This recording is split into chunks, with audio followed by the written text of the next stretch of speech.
There were some questions left over from lecture number 5. So they're in the Canvas Q&A. And if you have questions for today, do put them in the Q&A for lecture 6. I'm not sure what prompted this remark, but actually there are 2 questions here. So first one, is lab-grown steak grown from stem cells just as bad for the environment, or is that a good option for going green? And then someone else related, what is the impact of the new lab-based meat compared to other types of food like beef, chicken, and plant-based diets? So I don't know if you know about this. This is what's generally referred to as in vitro biofabricated meat. And how it works is they take an individual stem cell, say from a cow, that produces the meat that you actually eat. They also sometimes take fat too, and I'll explain why. And if you've ever been to a microbrewery, I'm sure you may have been to a microbrewery, those big, massive stainless steel tanks where they grow like the yeast and all. Well, they actually grow those meat cells in those vats. And people need to calm down. This is the actual lecture. And although this was a question asked by people, this is the kind of stuff that could show up on the exam. So that's in vitro biofabricated meat. And the advantage, well, first off, some people, animal rights activists, maybe most notably Peter Singer, who coined the term speciesist. So kind of like, you have racist, you have sexist, you have speciesist, which privileges our species. Peter has said that he would actually eat lab-grown meat because there's no central nervous system involved, right? There's no animal that is actually being killed. And how this works in practice, and what they're still working on it now. And some of the most audacious ideas is you'd actually grow meat in one vat, fat cells in another, and you'd use a 3D printer to print out a steak. And you would have marbling of fat or whatever, depending on the kind of cells and the proportion, and all that would be a designer. So a meat designer would design the meat that you've had. People can be a little skeevy about this. So this industry is also working on leather production, not regular leather because we have so much of that because we eat so much beef, but this is the really bizarre thing. Certain very rare animals or even endangered species, you could go ahead and produce, and they have been doing it, produce leather like that. So, I mean, what the actual fuck? Do you actually want to have endangered species boots? I mean, that's the suggestion. But anyhow, so the question, is this better environmentally or not? People have been asking this question. In fact, in the UC, at UC Davis last year, they did a study. And right now, absolutely not. Given the scale of the operation, it produces more emissions to do this. The study suggests that they could ultimately get to the point where they could do this and it would have lower emissions than actual animals. The problem with that, though, and this is it's a great example of what we're doing in the course and kind of touches on it. That is, if you want to solve these problems from a strictly technological way, that's how you would go about doing it. You would initiate a technological change that could make this happen. The other approach, of course, is to introduce the cultural change so that instead you would get used to eating things like lentils, which have, as I mentioned before, 1/30th of the footprint of beef, and also a really great source of protein and all. But that's the challenge, to my way of thinking, not the technological challenge, which is so complicated, but lentils are such a great, and all legumes and pulses specifically are really terrific for the environment because they fix nitrogen and other things. So next question, you said that this book, and that is the book we read, Why Scientists Disagree About Global Warming, was carefully written to make readers feel doubtful about their first beliefs on climate change. I think that's a good way of summing it up. How can someone unpersuaded by this book disprove its reasoning for past, present, and future readers? Yeah, that's a really good question. It's kind of a complicated question because even if you can point by point attack a book like this, how are you going to get people to read it? So one of the things that was so effective here, again, I mentioned it was sent to 300,000 teachers. Who is going to fund the counter project, which is explaining what's wrong with this and then sending that to the same 300,000 teachers? It's really up to, and I say this again and again, I've said it before and I'll no doubt say it more times. One of the key issues here, and we're going to be dealing with climate change today also by way of the documentaries, is that you need to carefully reason and have really good reading skills, which sounds odd that the climate crisis is hinging on good reading skills, but it is because people who lack them are easily persuaded by this disinformation that's appearing online. Okay, so to this. That may sound like a really alarmist position. I think a climate change denier would say that's really alarmist, saying, millions of lives hang in the balance, hundreds of millions of people risk becoming refugees, what may be the greatest dysphoria in human history. The world economy may teeter, entire nations disappear, as in all wars, animals and plants will also suffer. Tens of thousands of species will become extinct. No place on the face of the globe will be left untouched, from the upper limits of the atmosphere to the deepest oceans. Sounds alarmist, right? Except in scale, it's all true. So starting from the bottom up, yeah, because carbon dioxide has been released into the degree that it has been in the atmosphere, it is now at the very top of the atmosphere. It has increased the CO2 in the atmosphere, and because 78% of the atmosphere is in contact with the oceans, it is now completely in the oceans to the very deepest part of the ocean. Tens of thousands of species have already become extinct. We are in the middle of the sixth extinction event, according to scientists. If you don't believe it, there's a great book by called The Sixth Extinction by Elizabeth Kolbert, and it explains that in great detail. This is plants and animals are going extinct. World economy is being impacted by this. Nations are disappearing right now. The Maldives in the Pacific, I mentioned it was a low country as far as sea level, that's going away right now. Not hundreds of millions of people, but millions of people, probably tens of millions of people, are now on the move as climate refugees. And that's not just happening in other parts of the world, that's happening close to home right here. So the same mega drought that we've been experiencing through the whole 20th, that's also impacting all along the Pacific in this part of the world. So countries like El Salvador and Guatemala, which are now being called the dry strip because they're drying up, people who relied on subsistence farming there can no longer do it. Those people were on the move trying to come to places like the United States at our southern border. And of course, this is causing a lot of political problems. So yeah, sounds extremist, but all this is happening right now. So let's jump to the next one. iClicker poll, if I can get over here.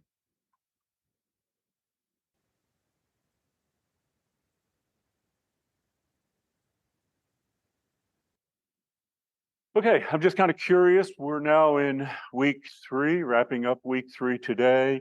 If you've been keeping up with the readings and all, and by that I mean even if you're keeping up means that after the lecture you watch the documentary or something, that's fine. So, but I'm just curious if you've already done the reading for this week and where you are. And let's see what most people say. By the end of the week, that's fine. And that also coincides with when you have to have your comments in. So that makes total sense to me. So good to know. All right, now to our next slide. So what's going to cause all that disruption, all that, those extinction events, migration, and all that? So it's climate change, brought about, though, to be very clear, by human practices. This is anthropogenic human caused climate change. So the solution, of course, is, according to the Intergovernmental Panel on Climate Change, the IPCC, and every other real expert, is to limit global warming to a maximum of 2 degrees Celsius. So to put that in terms that we know, that's 3.6 degrees Fahrenheit. And that is significant. Deniers will say, well, that's not a big deal, whether my backyard is 72 degrees or 75.6, but all these, as we've seen, ramifications like wildfires and all come about it. So that's the simple answer, and it is very simple. It's just to limit those emissions. But here's the problem. To do this, something like 88% of the coal on the planet needs to stay in the ground. 35% of the oil needs to stay in the ground, and 53% of what's termed natural gas, we mean by that methane, CH4, must remain in the ground and unextracted. Just to be clear, we need to do other things like phasing out beef and all, because that industry produces a lot of methane as another gas. But I'll note in another lecture, even that methane is linked to the extraction of these fossil fuels. So what do I mean by that? Well, you may know something called fracking, specifically hydraulic fracturing, and that process where you actually are pumping liquid underground, creating pressure to create fissures to fracture the rocks. That actually produces methane too, because the methane, it's natural gas, is underground and it gets released. It's a big deal. In fact, worldwide, fracking releases as much methane as the entire cattle industry. So even if we got everyone to switch off of beef, we still have absolutely as big a problem with fracking, and that's linked to the extraction of fossil fuels. So, more than anything else, what we need to do to stop this, and it's pretty simple, we need to stop the extraction of all that material. If we do that, that will greatly mitigate it. The problem is the obvious. These are resources of enormous economic value. Some of the wealthiest countries on the planet, especially when measured by assets, for the most part, they measure their worth not by the money in the bank, but rather by the value of the unextracted fossil fuels that they contain. And one of the ironies here, and just as an aside, I say that these companies control, they often don't own those assets at all. They lease them from the countries that they are working on, they're sort of colonized. This would include in the US, federal lands owned by the US. In fact, 2017, there were 26 million acres of federal land were leased to oil and gas developers in the United States. So if you wonder why these companies want to have so much influence in politics, in particular in Washington, part of what we've been talking about is absolutely right, because they do not want legislation to stop them from extracting those resources because they're so valuable. But on the other hand, by putting politicians in office by way of funding their election and re-election campaigns, they ensure that those people will give them leases to that land. It's the irony, because those 26 million acres are owned by, if you're a US citizen, by all of us collectively. In a democracy, it shouldn't work this way. And yet, because of their undue influence, they are able to secure those assets to make money from, which make money for them, don't really help us much. The leases are very low, and of course have huge problems, from an environmental point of view in terms of that. So think about it this way: if you mandated the aforementioned percentages of resources that they had to stay in the ground, it would be a staggering reduction in value to these companies. So here's the idea. Imagine you have $100 in the bank and you're faced with the prospect of a law being passed that 88% of it could not be taken out of the bank. So for all practical purposes, you wouldn't have $100, you'd have just $12. So you'd probably be very unhappy and do everything you could to fight a law like that. And not surprisingly, these companies are fighting tooth and nail to keep those assets, which ironically, in many cases, they don't even own. These are US assets, but they want to continue access to them. And that's the project, and that's why. It's a simple dollar and cents equation for them. But for us, it's not. It's a matter of life and death for, human and all sorts of beings across the planet. So what have these companies done? They've doubled down and are now fighting for their financial interests rather than those of the planet and its life, including human beings.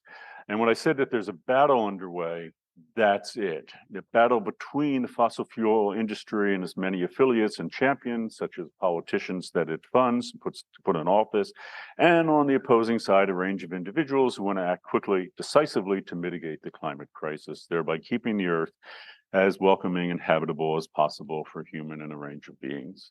Yeah, so that's really it. And I go back to what I said before, and this whole week is on denial, and I mentioned it is the last sort of depressing material that we have. But yeah, it's not just that, we have to do this, because we can do this. We can do what we need to mitigate the climate crisis right now, but there are powerful, powerful interests. Some of the wealthiest companies on the planet. I made a spoke there, I said countries. Many of these companies are far wealthier than many countries on the planet. And they are clearly going to fight tooth and nail to do all they can to protect their assets. So they have, that $100 rather than 12, and they seemingly have little care if it's going to harm the planet in the process. So if you've ever wondered, and if you've watched either documentary, it addresses this issue, how climate change became such a political issue in America. Like everything else, it has a history, which is why we're looking back at the last 15 years or so. So if you notice the documentary, especially Climate of Doubt, it's an older documentary, it's over 10 years old. You might say, well, why are we watching this? Why not watch something more recent? But this was a decisive moment in the history of this country when fossil fuel interests basically took control of the government with regards to this. Before this time, if you look at the longer history in the US, it was not a bipartisan issue. So you may know that the EPA in the early 1970s was created. That was created by Richard Nixon, who was a very conservative Republican guy. But there was strong bipartisan support for it. And if you watch the documentary, The Climate of Doubt, you'll actually see Nancy Pelosi and Newt Gingrich, who were at the time a former and sitting member of the House of Representatives, both did a public service announcement. So this is a very conservative person and a very liberal person sitting on a couch together saying, we need to do something to stop the climate crisis. And I think that was 2007, if I'm not mistaken. But how did we get here? And this is because the fossil fuel industry realized it was under real assault from environmentalists and governments, and it really doubled down. And that's what these documentaries are about, if you haven't watched them. So Climate of Doubt, which is a PBS Frontline documentary, by the way, plug for PBS Frontline, great content often. It's a decisive moment in American history, a little over a decade ago, when the politicalization of the climate change came to a head. So it is a decade old, but it is really of historical interest because it chronicles and shows us what happened in this country. So many people were under the impression that that actually didn't happen until later. So if you ask people on the street, when did it become an issue? Many will say 2016 with the election of Donald Trump. It's definitely the case that Donald Trump is in the trajectory here, an important part of it. We'll talk about that, but he didn't start this. It started before. And if you watch the documentaries, you can see how strongly the movement was before. Here's how the filmmakers described their documentary. 4 years ago, the climate change was hot. Politicians from both parties, pressed by an anxious public, seemed poised to act. But that was then. Today, and that's 2012, it's already a historical fact. Public opinion about the climate crisis has cooled, and politicians either ignore the issue or loudly proclaim their skepticism of scientific evidence that human activity is indeed imperiling the planet. What's behind this reversal? Frontline goes inside the organizations that fought the scientific establishment, environmental groups, and lawmakers to shift the direction of the debate on climate issues and redefine the politics of global warming. And those groups did do that. They did fight the scientific establishment. They attempted to discredit it as much as possible, to discredit environmental groups, and to replace lawmakers with those that were favorable to their interest. And they succeeded to a disturbing degree. So the question is, how exactly is this battle, which I talked about from the beginning, being taught? It may seem that it would be, and if you think about it like generally, maybe before you even thought about it, it would seem to be a battle between the scientists and the fossil fuel affiliates. So what are the scientists doing? They're doing the research, they're presenting the facts, they're telling us what the deal is. You think they would be the ones doing it. It would be back and forth between climate scientists and deniers. The issue here, which is so vexing and I think confusing to many climate scientists, is that the science is no longer in question. I mentioned before, and if you did the reading for this week, you know that number, 97% of all scientists agree that climate change is happening. In Tuesday's class, someone came up to me afterwards and noted, which is right, that there have been more recent studies now, and one of the most recent ones say that 99.9% of all scientists believe that anthropogenic climate change, human-caused climate change, is happening. So it's overwhelming. So the science is already kind of done. I mean, there's more work to be done, but they've proven beyond a shadow of a doubt.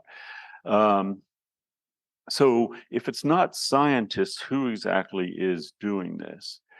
It's largely, and this is why I said reading is so important, a battle of words.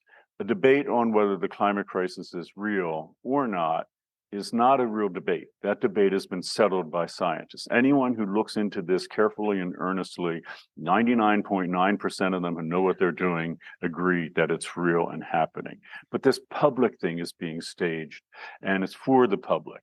And, I think it's very clear as consequences happen, and, from year to year, it's going to be impossible to deny this, and fossil fuel companies are going to lose this. So, but each year that they sway public opinion from the truth regarding climate change and are acting on that knowledge, the more severe will be the consequences, as many trillions of pounds of fossil fuels are being annually extracted and burned. And the strategy, and if you watch the documentaries, there's a parallel to the tobacco industry. So here's why the fossil fuel industry is doing what it's doing. Tobacco industry knew as early as the 1930s that they were selling an addictive poison. By the mid-1950s, it was national news. It was a very popular publication back then called the Reader's Digest, did a multi-episode expose on the whole thing, and it was out. What did they do then? What did the tobacco industry do? They're selling an addictive poison. It's been discovered. There seemed to be no hope. They doubled down and denied it for decades and decades and decades. And it wasn't really until the 1990s, 40 years later, when significant legislation was passed. And even today, cigarettes are still allowed to be sold and people buy them. So the strategy is simple enough. Just keep doubting as long as possible, keep fighting the battle as long as possible, because money will be made for many, many more years and decades by these companies. So they want to just continue to maximize their profits as long as they can. But I mentioned that, the problem here is every year that they've been doing it for the last 50 years, climate crisis is getting worse and worse. The goal is, from the point of view of the fossil fuel industries, to take every last dollar that they possibly can out of the ground. And, how much are they ultimately going to succeed at this? Quite a bit is going to depend on this debate. Because right now, if politicians are put in office, there's enough activism and all, we could stop it right now. We could. And we have alternatives, and they really are mature and ready to go and working, things like the renewables that of, like solar and wind, and a range of others as well. Little trivia, California, you may know of geothermal power, and you may have heard of it in terms of like Iceland and all, which is another really effective power source.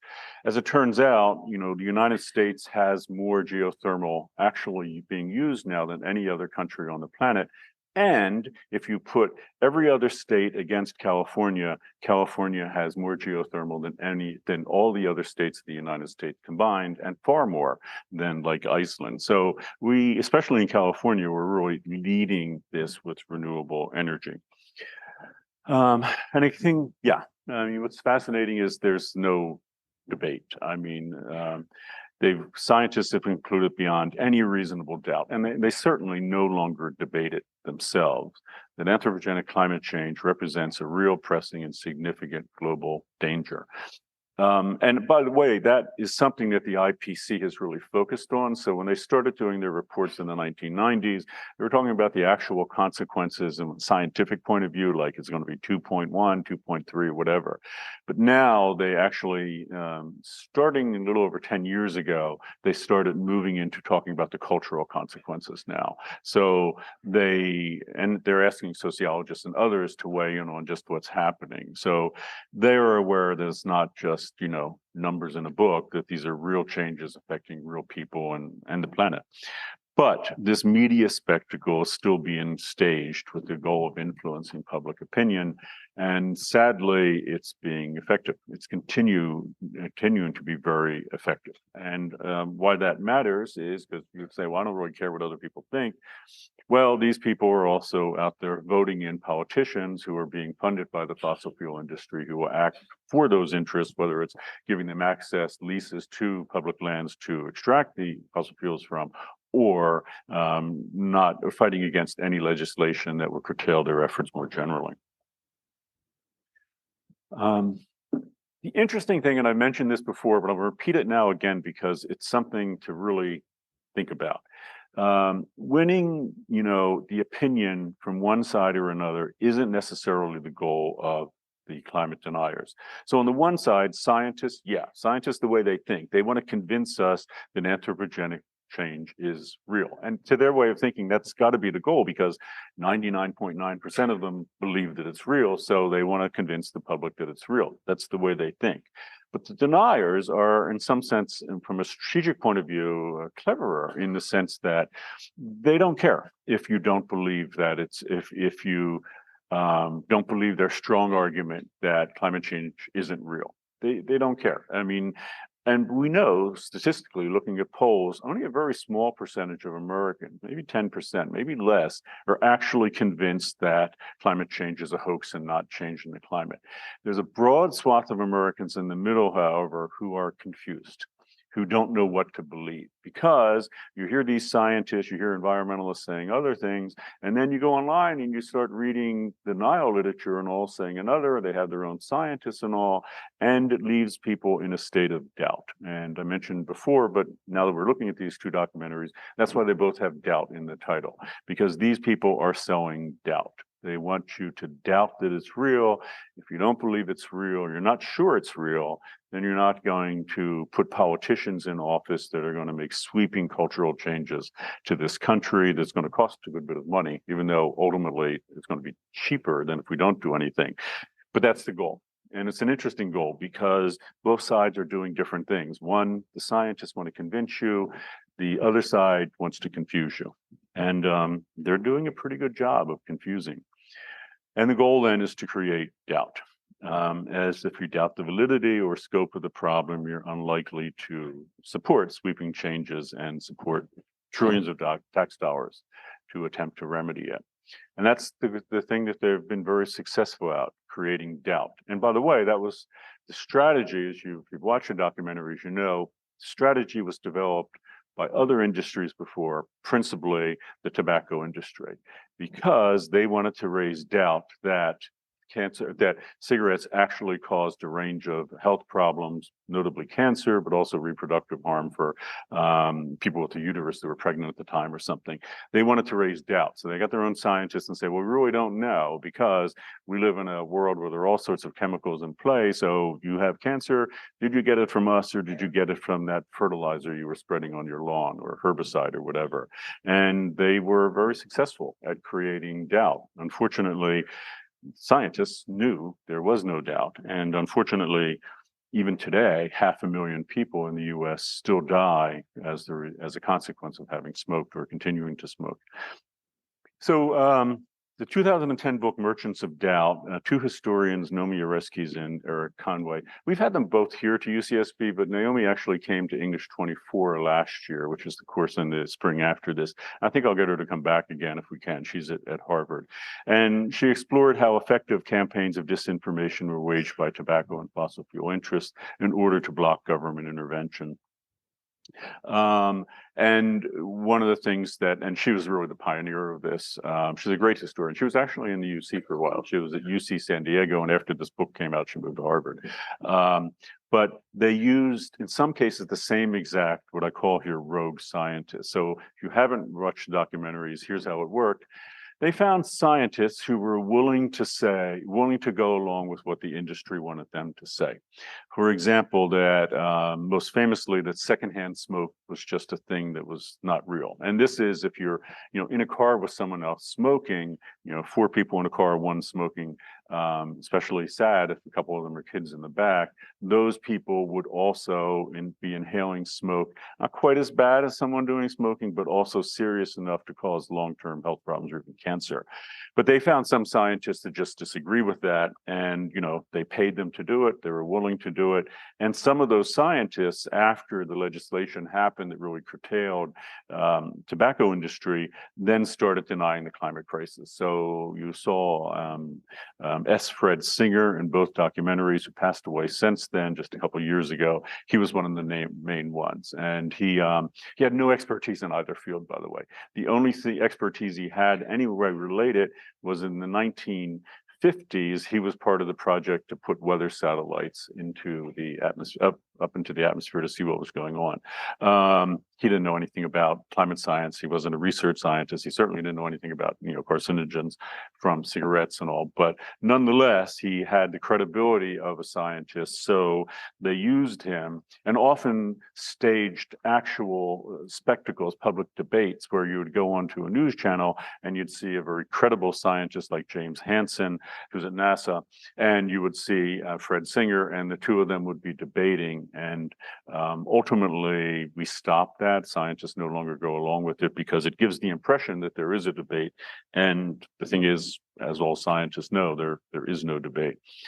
So what you saw is this 2014 documentary made, same name, and that's Merchants of Doubt. And here's how it's described. It takes audiences on a satirically comedic, and it's meant to be an interesting watch. So if you haven't watched it, it is kind of fun. Into the heart of conjuring American spin. So how do spin masters do what they do? It lifts the curtain on a secretive group of highly charismatic, silver-tongued pundits for hire who present themselves in the media as scientific authorities, yet have the contrary aim of spreading maximum confusion about well-studied public threads, ranging from toxic chemicals to pharmaceuticals to climate change. So it is interesting in so many industries, and again, we're focusing on the climate crisis, fossil fuel industry, and tobacco is another big one. But the documentary talks about any number of things where these companies use the same tactics. So that's what it's about. So I'm curious what you thought about it, and this is the point where we're going to go to student comments, which I'll be replying on. Remember, people have asked that question before. You do not have to know like anything said in the student comments, but the comments are my prompt, so you do have to know what I'm responding. But before I do that, let me just jump over to see if anyone has, if I can do this here. Hold on.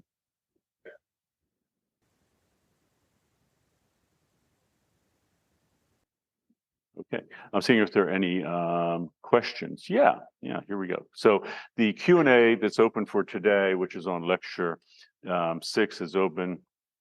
Genetic modification is on the horizon as a developing technology and supposedly promising for at least a bandage for the symptoms of climate change. What's your opinion on the idea of genetically modifying cows to produce less or absolutely zero methane? Yeah, GMO modification is an interesting topic, and I should note that I forget how many years ago, not too long ago, I co-taught a course with Kathy Foltzes in the biology department. She was the dean of CCS at the time, and it was on GMOs. And she dealt with the science, and I dealt with the moral implications and all. Well, first off, I'm not sure that doing things like genetically modifying cows is the thing that we want to do. I think that is not a particularly good use, but there is a field now known as directed evolution, and if you're a STEM person, you may be aware of it. And that's the idea that, throughout history on this planet, evolution has proceeded along its own, laws and responses to what's going on. But now we're in the point where we can take control of evolution. And do we want to do that? Do we want, for example, to genetically modify plants, maybe trees, but actually some different plants, which we're already working on down at San Diego, UC San Diego, to be very good at pulling CO2 out of the atmosphere and sequestering it underground by way of their roots, where it would be safely, tucked away for hundreds of years? Do we want to do that?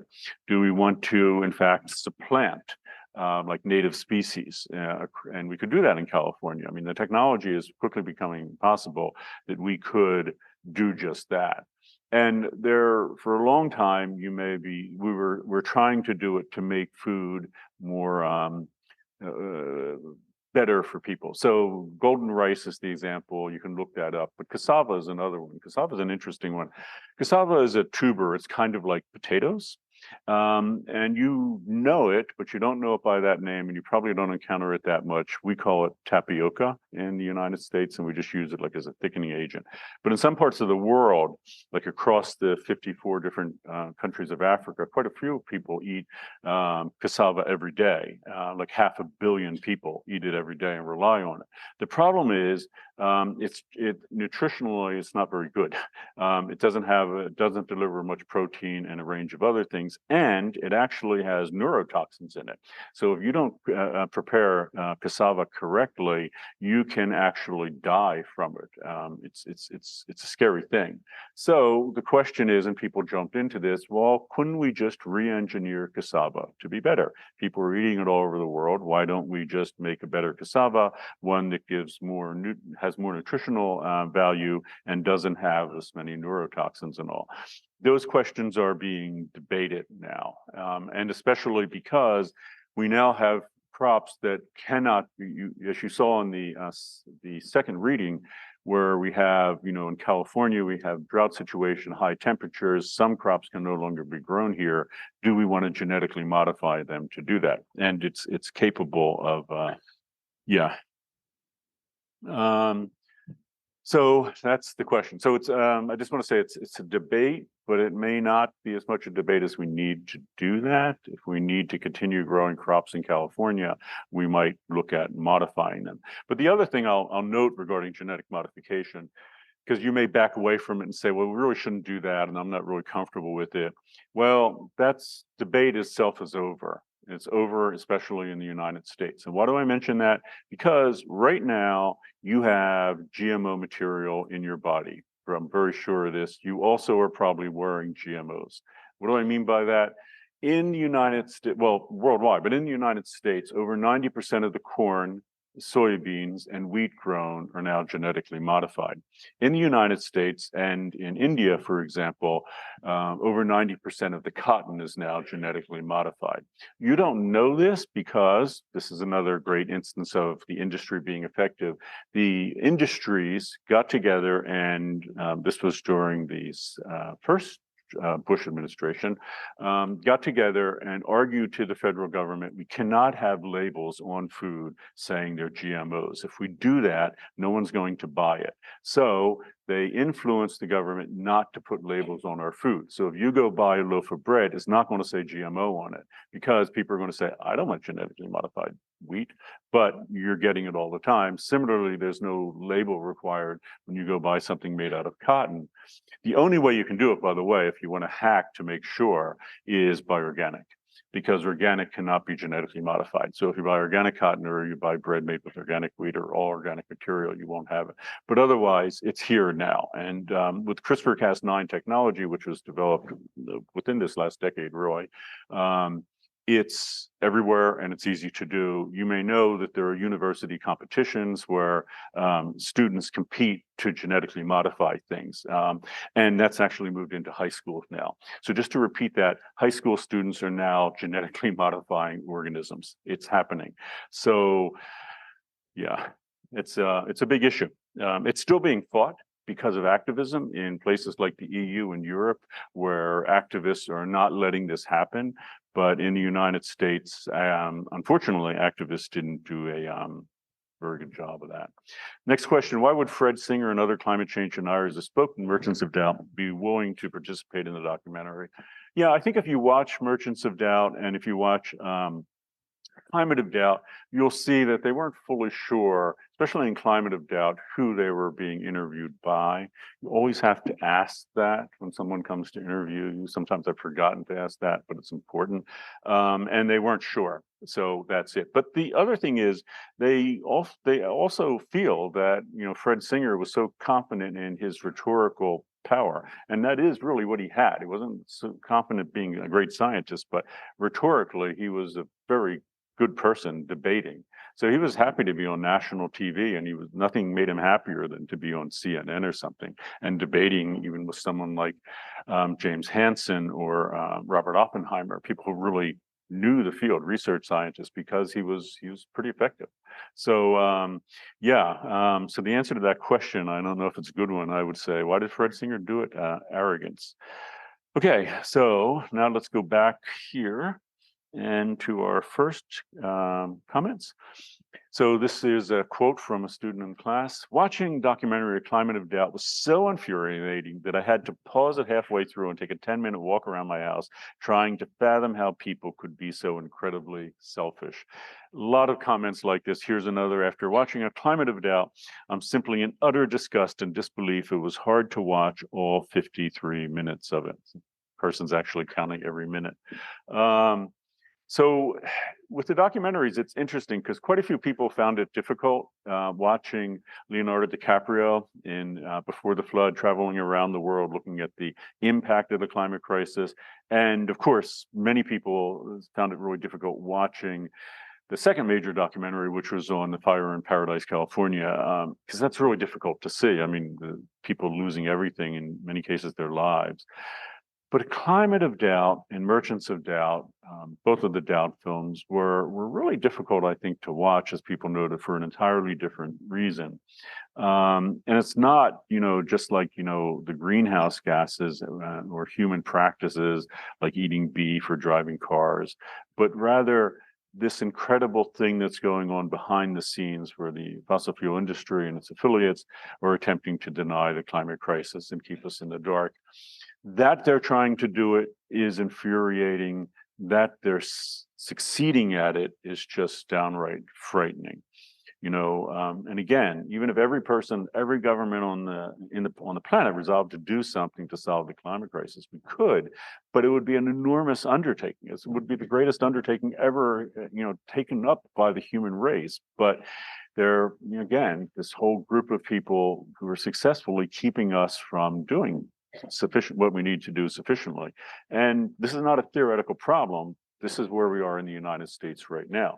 Sure, Biden administration has the Inflation Reduction Act, which has some elements of the Green New Deal and other climate mitigation policies in it, and that's great. It's the most comprehensive climate legislation we've ever had in this country, but it's so much less than we need because half of the lawmakers, and they are pretty much half and half in Washington now, are not going to vote for any sort of climate legislation that needs to be done, of the type that needs to be done. So so some people were angry. How were you? Were you angry? Enraged? You may not have watched it, so E is always an option. Were you enraged, like the people we just read, or yes, you were angry? Yeah, a little bit angry. Yeah, not really angry. I'm curious to see what people thought about this. Yeah, so most people haven't watched it. But again, the first two, we've seen that on like a lot of the polls. They're similar things.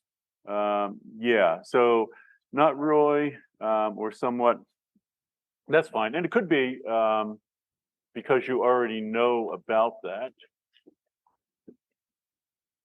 People are talking about how they were enraged or not.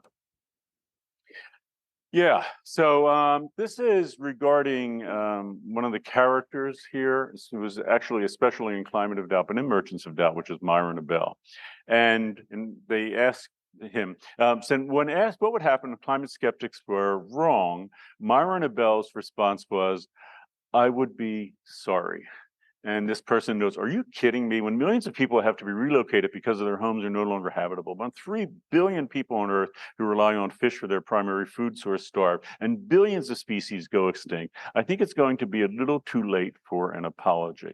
I think the politicians who deny climate change need to be locked up in jail. I know that sounds extreme, but the policies that they are promoting are destroying our ecosystem and ruining our chance that we have been at salvaging a habitable planet." Yeah, so just regarding that little, what's embedded in there, So tobacco industry, we now know that for decades they sold an addictive poison. And we know, and I have a lecture on this coming up, I think you watch it on your own. We know that they actually targeted children at one point. So I'll say this and then I'll repeat it in that lecture. In the 1980s, especially, they came up with the character Camel Cigarettes as a brand. It came up with the character called Joe Camel, which was this cartoon camel, and he was on all sorts of billboards and everything. And they did a study like 3 years after they started that campaign introducing Joe Camel, and they went to children who were 6 years old, and they asked them to identify some very obvious cartoon characters like Mickey Mouse, Donald Duck, Joe Camel.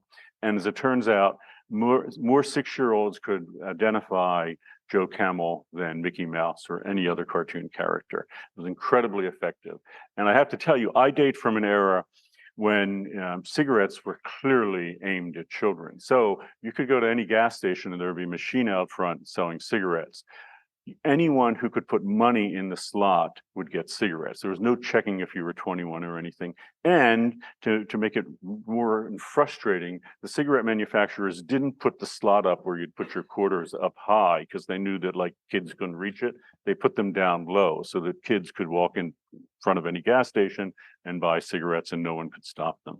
Anyhow, I digress. The next comment, which is also addressing Myron Abell, and then I'll talk about him. How can SARI answer their grandchildren's pleas for clean air, less hurricanes, less fires, and more hopeful future? His answer then I will have to say, I'm sorry. This really frustrates me for a number of reasons. First, just in the years since this documentary has been made, we have experienced major climate disasters and are seeing the effects of climate change. Second, it is infuriating seeing a wealthy, old, let's say it, cisgendered white man say that he's apologizing if he'll apologize when he's wrong, when he's really gotten to live his whole life that way. He's not going to feel the effects the way poor communities are, the way younger generations are. So I thought it was interesting if you didn't happen to know who Myron Abell is. If you didn't watch the documentaries yet, you already got the idea. He's this, older man saying that. Who is Myron Abell? So he's been politically active for a number of decades now. In the 1990s, he worked for the defense of the tobacco industry and to keep it from being regulated. But for 25 years now, he's worked at denying the climate crisis. He's been a chief climate change denier. Okay, fair enough. But in 2016, September of 2016, it's a little later than that. Anyhow, at the end of the year 2016, 2 months before he's elected president, Donald Trump put in force Myron Abell to lead his transition team for the Environmental Protection Agency, the EPA. So here's this guy that's infuriating everyone. He's a climate change denier for 25 years. Donald Trump comes into office. He says, Myron Abell, you figure out how to run the EPA. And for a long time, it was thought that he was going to actually take over the EPA. But it's arguably the EPA, the most influential environmental protection organization on the planet, was handed over to Myron Abell. If you think it's bad enough that the EPA was handed over to a climate change denier, let me just repeat what you probably all know, but it needs to be said. Donald Trump himself was a climate denier, and we elected him as a country as president. He made a number of statements prior to being elected during his campaign, and this was always by way of tweets. He was very active on what used to be called Twitter, denying it. And, he then worked at bringing about, well, actually during his campaign, which is even more remarkable, he said that he was going to do away with the EPA. So just to be clear, the EPA is the Environmental Protection Agency. What is the organization tasked in the United States with protecting the environment? And this don't mean protecting animals in the environment, not human beings. Who's there to protect that you have clean drinking water, that, that chemicals aren't being put into your local aquifers and all? It's the EPA. But Donald Trump's campaign promise was that he was going to do away with the EPA. He didn't ultimately do it. But what he did do, and UCSB was actually involved in this, as were universities across the country, he immediately instructed the EPA to remove all mention of climate change on their website. And this got people very worried because the EPA's website was the depository for not just a range of information on the climate crisis, but a lot of data sets that they had either commissioned or they had published on the site. So what happened here at UCSB, and it was done by students, and it happened all over, including the University of Pennsylvania, where a friend of mine kind of got us started. Students were downloading all those data sets and archiving them by way of our library in the fear that they would not only remove mention of the climate crisis from the EPA site, but they would actually start destroying all the research that had been done on it over years. And in fact, in 2017, the Trump administration took down all that trove of information, but it was preserved, and it was preserved in part not because of just activists like here at UCSB, but also because of people at the EPA. Because if you think about it, they devoted their whole lives to protecting the environment. They weren't going to let something like that happen. Although many of them, of course, lost their jobs. But it's interesting to think about because Myron Abell is this sort of fringe character in American politics, and yet if you ever take the position that, it doesn't really matter who I vote for, it doesn't matter to vote because the two candidates are all pretty much the same. Well, climate-wise, they're not the same. And again, Donald Trump was in fact and still is very clearly. So he will be running again this year, of course, to become president. He's still clearly a climate change denier. And of course, pulled us out of COP21, the Paris Agreement. Next statement. While I was always aware that the topic of climate change and the climate crisis was political, I was also unaware of the extent to which politics affected the issue. For the most part, I was under the belief that climate change skepticism was relatively rare, and it was only such a big issue because a minority of people, being policymakers and members of Congress and lobbyists, held a large amount of power. While this is true to an extent, I was completely unaware of the sheer number of people who were in the dark about the issue of climate change. So it's a really good point. If we just focus on politics, which is easy to do, in fact, I just spent a few minutes doing just that, you may not think, well, how does this impact, broadly speaking, American citizens? And as these documentaries will show you, people got out in force and protests and all against climate activism, and that was being led in part by these conservative think tanks that we dealt with on Tuesday. So yeah, if you look at the polls, it's a significant number of Americans who are, and this is the biggest problem. So again, it's not who are convinced that the climate crisis isn't real. That's not the problem. But there are a significant number of Americans who just are in doubt at whether it's a significant enough problem to do. And many people, Donald Trump, for example, would take the position, which deniers do, well, we just don't know enough right now. We have to wait a little longer. Or the technology to address this just isn't there yet. So, wind, solar, it's sort of pie in the sky. We're not going to rely on that. But we now know that it's more economical than anything else, including coal, which used to be the cheapest. They're just not looking at that. So the disturbing thing here, again, is that the fossil fuel industry and its affiliates, they have this multi-pronged approach.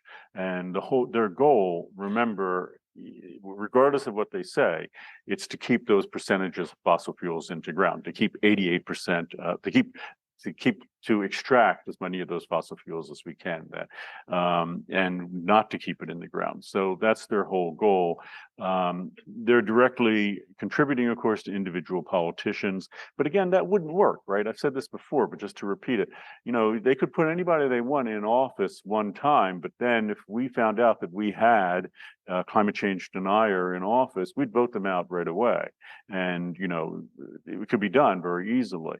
But what do you do then? You've got to get in the business of convincing America, of convincing voters to go along with the project. And that's, when you think about it, the fact that they're so successful is startling, because you're convincing the American public to go along with something completely counter to their own interests. This will not help any American except for those few people that are making money off of it. It's going to make life worse for everyone here, and not just for all of us now, but for generations. I mean, it'll take hundreds of years for this to go away.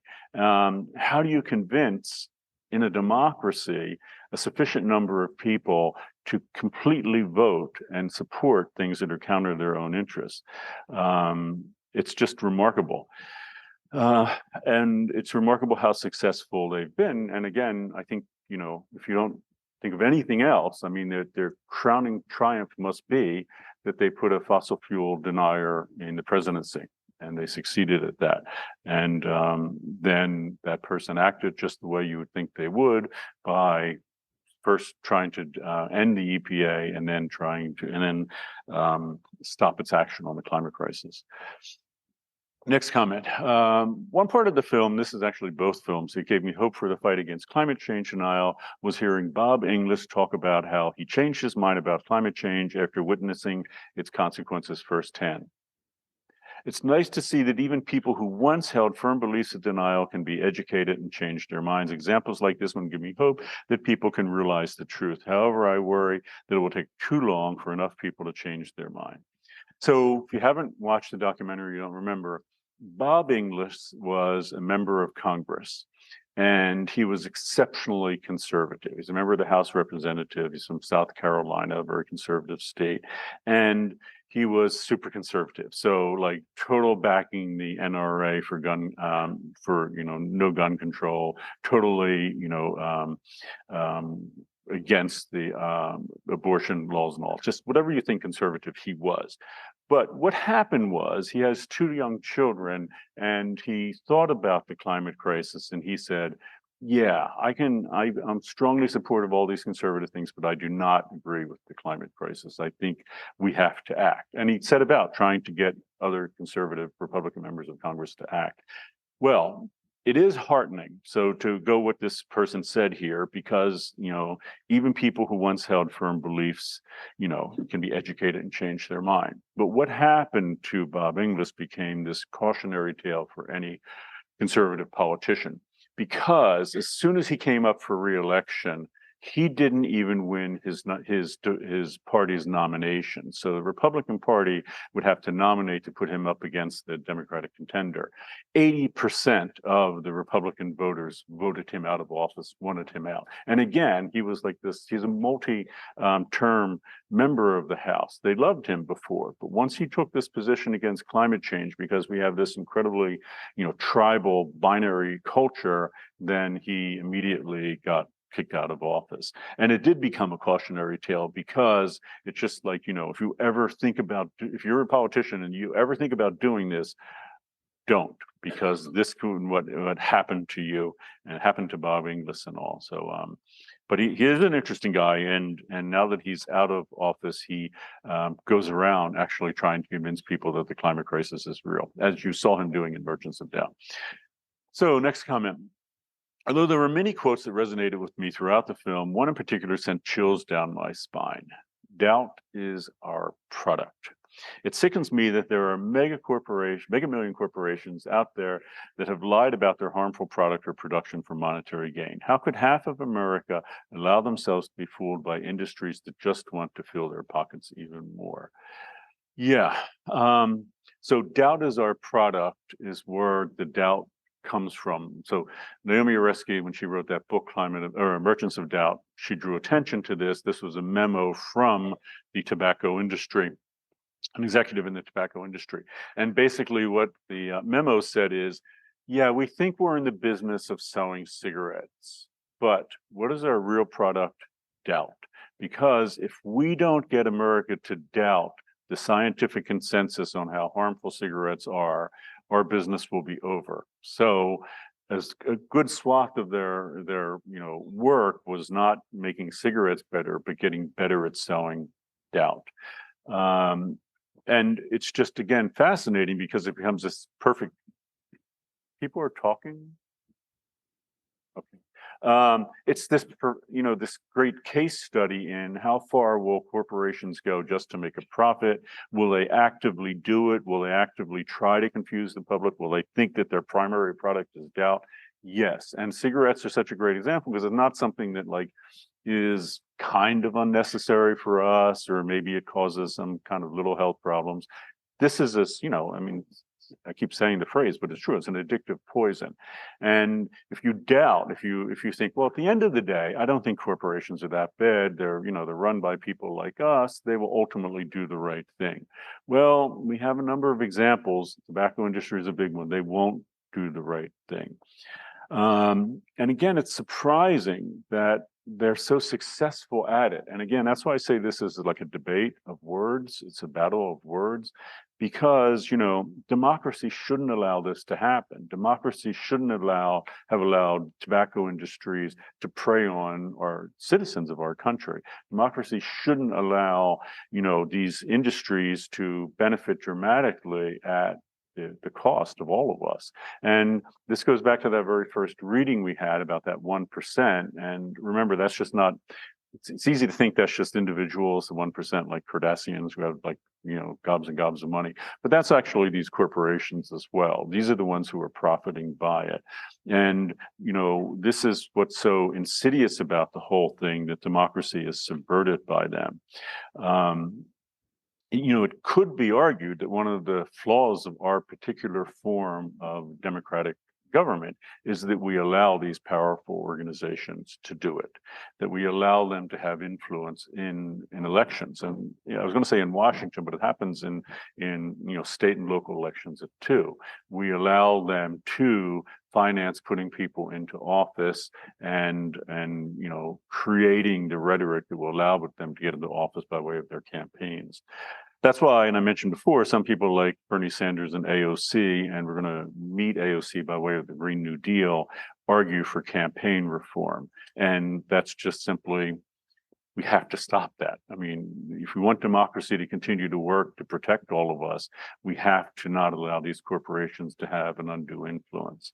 And it's something that, if you think about it, you may have come into this class thinking, well, what can I do for the climate crisis? Well, maybe I'll stop eating beef. Good idea. Don't deny that. Maybe I'll stop, flying to places. Good idea, or maybe to cut back on that. But, fighting for something like campaign reform, even though it may seem completely disconnected, could be absolutely huge here.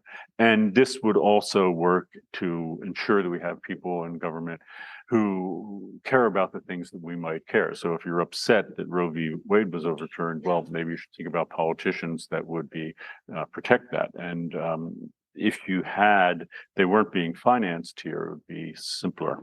So before I jump to this one, let me just go to see if there are any more. I can find my cursor. Any more questions popping up in the, let's see. So there are two more questions that have popped up in the Q&A. As you have previously mentioned, flying is one of the most carbon intensive things we can do. You said that before a flight from LA to New York would use up your entire carbon allowance. I found myself in a tough situation because I tend to fly to Brazil once a year to visit my family. I choose to major in global studies because I've always been fascinated by getting to know different cultures. But I also know that this lifestyle is not environmentally sustainable. Is traveling no longer a possibility as an environmentalist? Additionally, some companies have started a checkbox on their websites where you can pay a fee to have your carbon emissions offset. Is that something that we should do when we fly? Yeah. Well, those are really good questions. Let me just get to that thing of offsets at the end.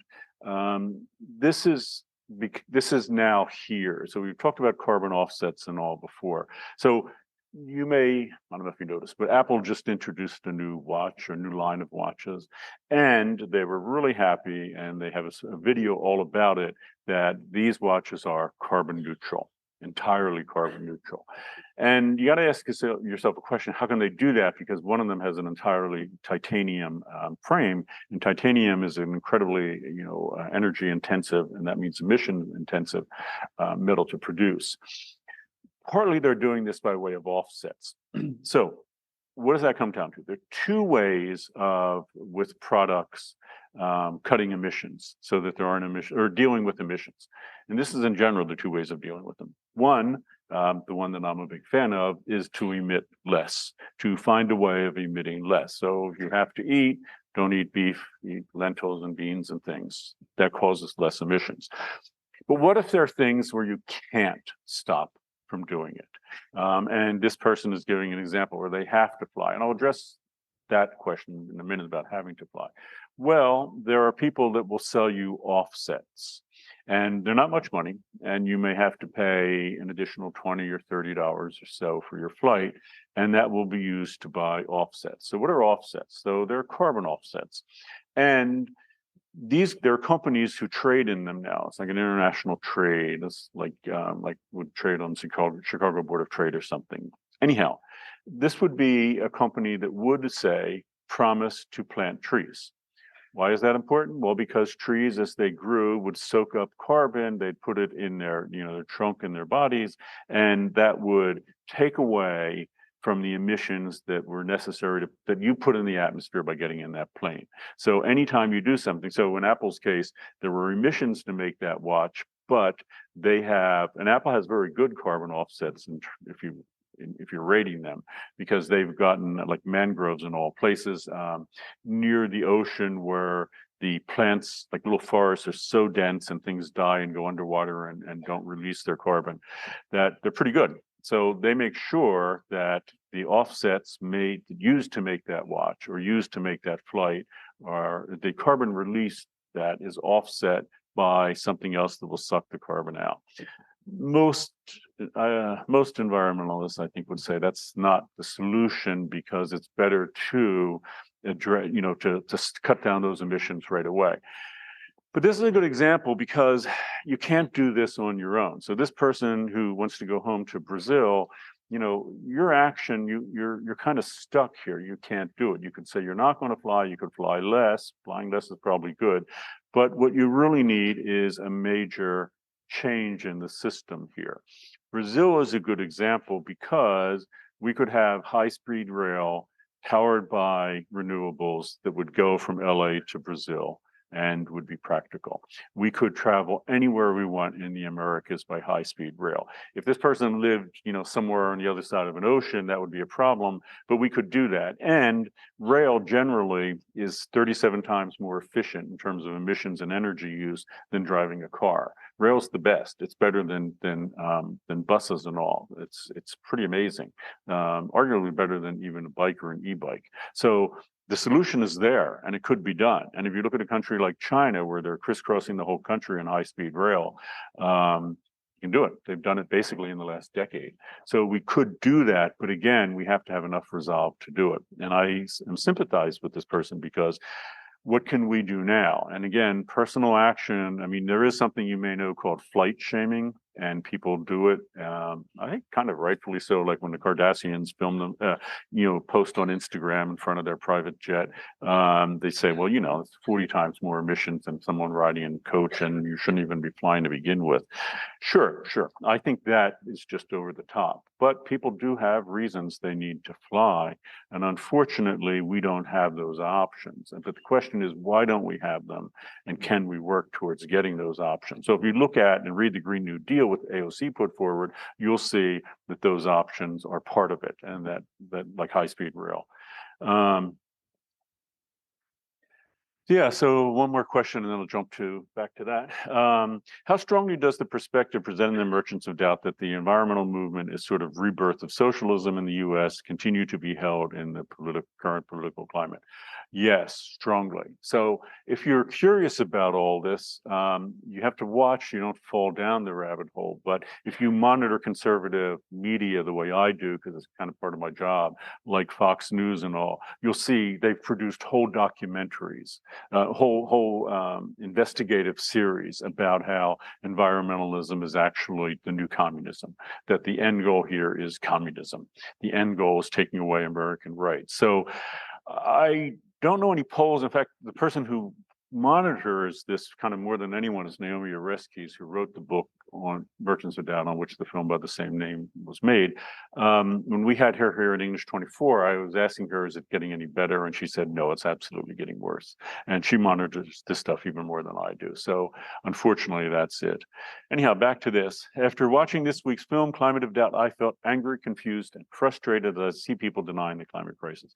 I grew up in China, a country that has begun to pay more attention to climate issues in recent years. Most Chinese students have developed the awareness in protecting the environment. If you ask a young girl on the street if she believes in the climate crisis, the answer is very likely to be yes.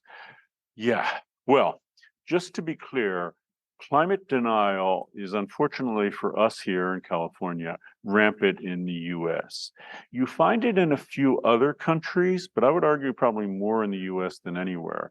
And those are countries like Canada, England, Australia, New Zealand. And part of the reason for that is the climate change denial literature that being generated is in English. So not surprisingly, Canada, England, New Zealand, it's a big deal there. It's spreading to other countries too. So through the EU, for example, like Spain, Finland, Austria, and Germany. But that has to do, I would argue, and people have argued, with the rise of nationalism, with people like Donald Trump who are coming into power in those countries also, and they are also against climate activism.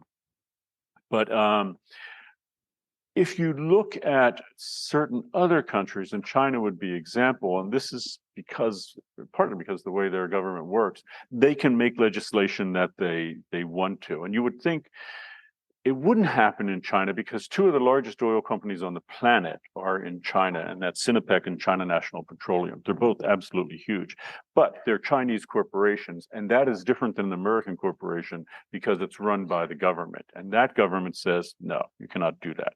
You cannot do climate change denial.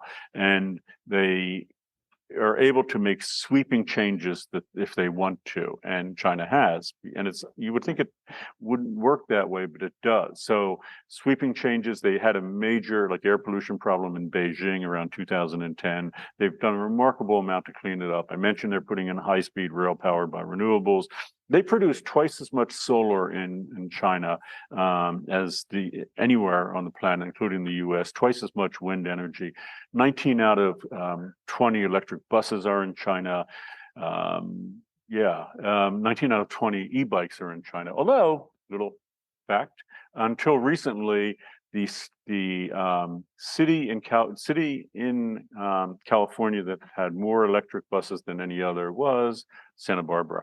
So yeah, and China has also vowed by 2030 to reduce its beef production by half.